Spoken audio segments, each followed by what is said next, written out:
I'm Claire Anderson from Anderson Hill. My husband and I both grew up in the Adelaide Hills. I grew up at Carrigully, he grew up at Crafus, and now we live in this beautiful place. So we'd had 4 days of really hot weather. It was over 40 degrees, but we'd had no wind. My husband was actually in China doing some wine sales at the time. He'd come home on the Thursday night, woke up in the morning, thought I'd water the veggie garden, and I went, nah, something's wrong.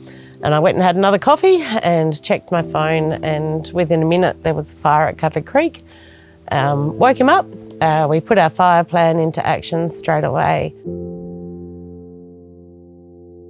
Living where we do, we've always had a fire plan. We get the kids to pack their bags and put them on the back of their doors. We make sure that everyone knows how to start the fire pump. We've got the sprinklers on the house and the shed, and filled up tubs of water on the side of the road with buckets so anyone passing by could put spot fires out.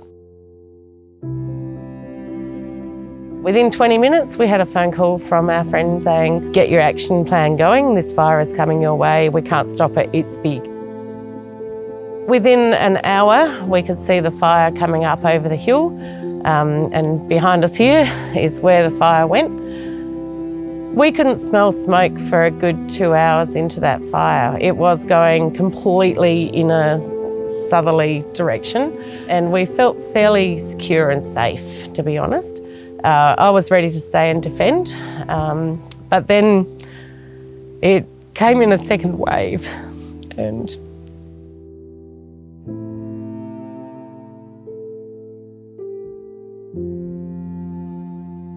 so my 15-year-old son and I packed up the car with the photos, all passports, all the important documents, but I left my just turned 18 son and my husband here to defend. So for the next 5 hours, I paced my mum's house at Mount Barker, and the fire by then was at Brakunga 3 k's away, and I didn't feel safe there either. I had no contact with my son or husband during the day. Obviously they were very busy and some of the telecommunications were out. So I was just a mess.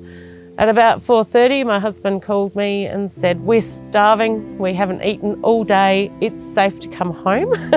Bought a heap of food, came back, fed them, but what I came back into was quite shocking.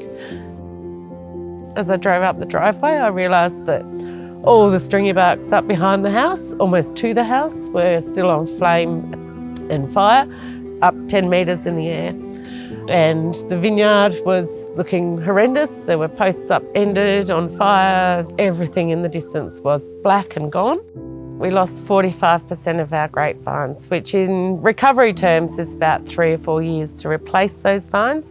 We also didn't pick anything except about a tonne of Sauv Blanc from this vineyard because of smoke taint this year.